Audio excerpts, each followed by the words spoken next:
அங்க ஒரு சிக்கல் இருக்கு. திருச்சி கிழக்குன்றது இன்னைக்கு நம்பர் கேம்ல இருக்கு. அது ஒரு தின் மெஜாரிட்டி அந்த கோட்டுக்குள்ள இருக்கிறப்ப இதுவும் பேசப்படுது.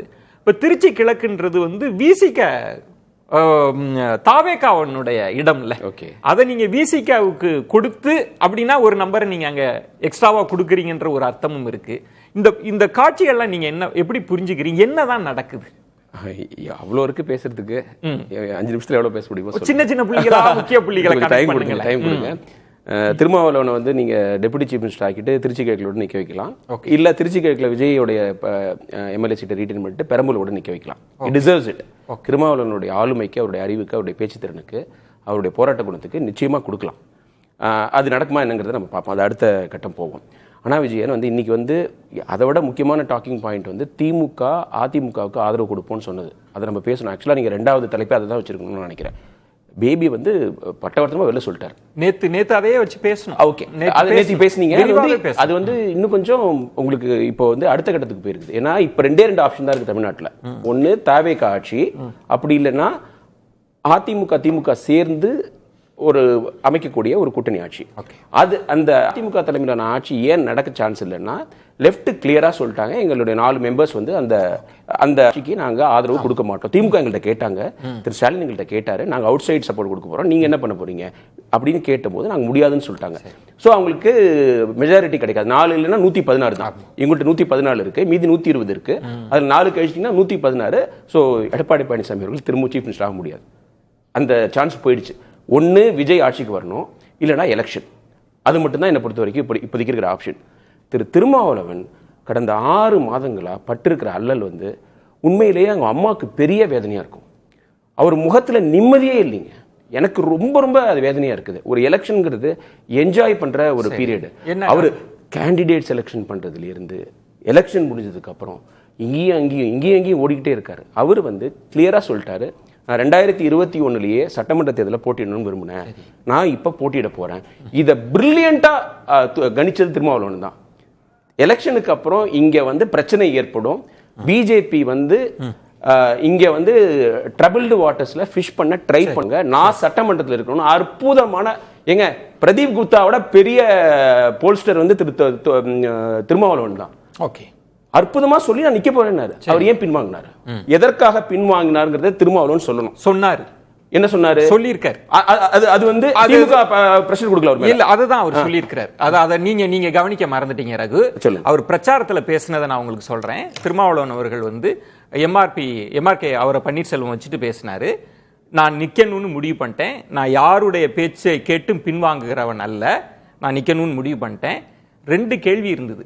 எதற்காக இங்க வந்து நீங்க எம்பி பதவியை ராஜினாமா பண்ணீங்க, நம்ம அதுக்கான பதிலை சொல்ல வேண்டி இருக்கும், ஏன்னா அந்த காரணத்துக்கு நீங்க அட்ரஸ் பண்ணணும்ல அப்படின்லாம் சொல்லிட்டு அவர் சொன்னது உண்மையானது, நியாயமானது, அந்த கருத்தை ஏற்றுக்கொண்ட ஒரே காரணத்திற்காக தான் நான் பின்வாங்கினேன்னு நீங்க அதை கவனிக்க மாட்டீங்க. நான்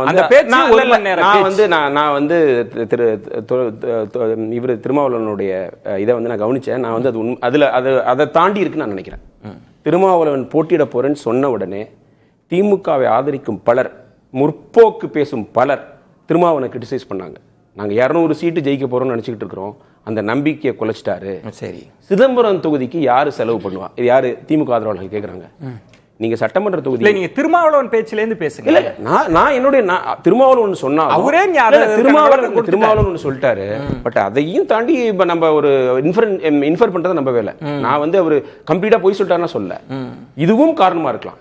அவருக்கு அவரோட ஆளுமையை நீங்க ஏத்துக்கிட்டீங்கன்னா அவரு சொல்ற அவர் இது மட்டும் நான் இல்ல ஒரு விஷயம் அது. நீங்க அவருடைய ஆளுமையை இவ்வளவு ரெஸ்பெக்ட் பண்ணி பேசுனீங்கன்னா ஒரு இடத்த நீங்க சொன்னா அவர் சொல்றார், நான் எந்த அழுத்தம் இல்ல விஜய், நான் என்ன சொல்றேன்னா அவர் வந்து பல காரணங்கள் இருக்கலாம், அதுல ஒரு காரணத்தை சொல்லியிருக்காரு. நான் சொல்றேன், அவர் வந்து இந்த மாதிரி கேட்டாங்க, அவரை கேட்டாங்க யாரு செலவு செய்யறது.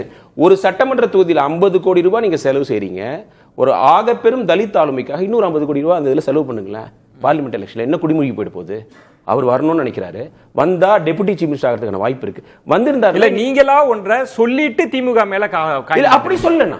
நான் என்னுடைய கணிப்பு, அதாவது நீங்க வந்து நான் வந்து சோசியல் மீடியா நடக்கிறத பாக்குறேன், நான் ஒரு முடிவுக்கு வரேன். என்னுடைய அறிவை பயன்படுத்தி நான் ஒரு முடிவுக்கு வரேன். இது நடந்திருக்கும்னு நான் சொல்றேன். சரி, அவர் வந்து இந்து நாளிதழில் ஒரு பெரிய பேட்டி கொடுத்துட்டாரு, எதுக்காக நான் போட்டிடுறேன்னு சொல்லிட்டாரு. அவர் பின்வாங்கினது அவருக்கு மிகப்பெரிய சரிவுன்னு நான் சொல்றேன். அவருடைய தொண்டர்களுக்கு அவரை நம்பி இருக்கிறவங்க வந்து முறையில இழந்துட்டாங்க. அவர் போட்டிட்டு இருந்தா 8-6 ஜெயிச்சிருப்பாங்க. அண்ணன் போட்டிடுறாரு, அண்ணனுக்கு வந்து டெபுட்டி சீஃப் மினிஸ்டர் போஸ்ட் கிடைக்கலாம்னு சொல்லி இன்னும் ஒர்க் பண்ணுவாரு.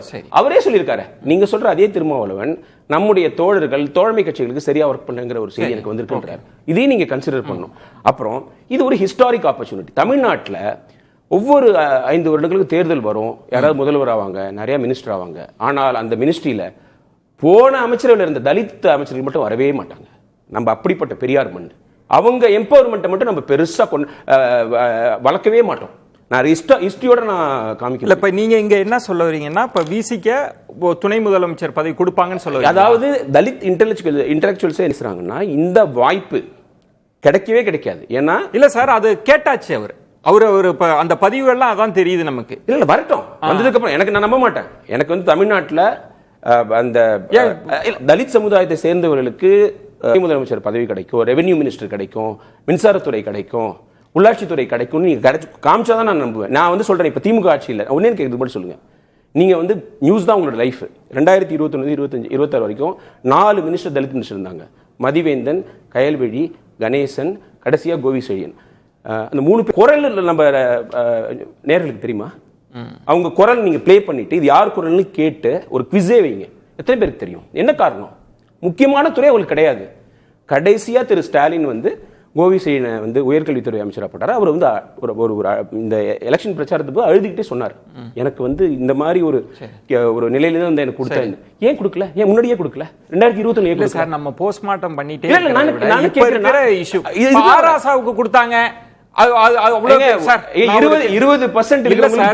இப்ப நான் கேட்பதுங்க, அந்த போஸ்ட்மார்ட்டம் தொடர்ச்சி. நீங்க என்ன தாவேகாவுக்கு என்ன நடக்குதுன்னு நினைக்கிறீங்க? இப்ப திருமாவளவன் வந்து நான் திமுக குறை சொல்ல நினைக்காதீங்க. இல்ல, இதை விட நான் சொல்றது தலைப்புக்குள்ள நாளை என்ன கேட்கிறேன். இதை விட மோசமான நிலைமையில ஏடிஎம்கே இருந்தது.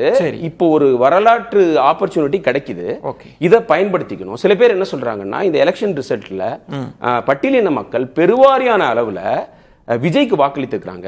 சோ அது திருமாவளவனுக்கு ஒரு தயக்கம். நான் என்ன சொல்றேன்னா, இவ்வளவு பெருவாரியா வாக்களிச்ச மக்களை விஜய் கைவிட மாட்டார்னு திருமாவளவன் நம்பிக்கையோட மகிழ்ச்சியோட அவரு தலித் மக்கள் இல்ல ப்ராப்ளம். நான் கேட்பது ரகு, அவங்க வெளிப்படுத்திட்டாங்க ஆசைய. விஜய் என்ன செய்ய போறாருன்றதுதான் क्वेश्चन. விஜய் வந்து திருமாவளவன் என்ன சொன்னாரு? ஆர்எஸ்எஸ் பெற்ற பிள்ளைன்னு சொன்னாரா? அதுக்கப்புறம் வந்து நீங்க 10% வாங்க மாட்டீங்கன்னு சொன்னாரா? சட்டசபையில போயிட்டு நீங்க விசில் அடிப்பீங்க அப்படின்னு சொன்னாரா? அப்பயும் அவர் வந்து திருமாவளவன் விளக்கலையே. நான் கேக்குறேன், ஏன் பிஎம்கே கேட்கல? ஏன் டிஎம்டிகே கேட்கல? விஜய் ஏன் டிஎம்டிகே கேட்கல? அப்புறம் வந்து இல்ல, நீங்க என்ன நினைக்கிறீங்க ரகு? கொடுப்பாருன்னு நினைக்கிறீங்க?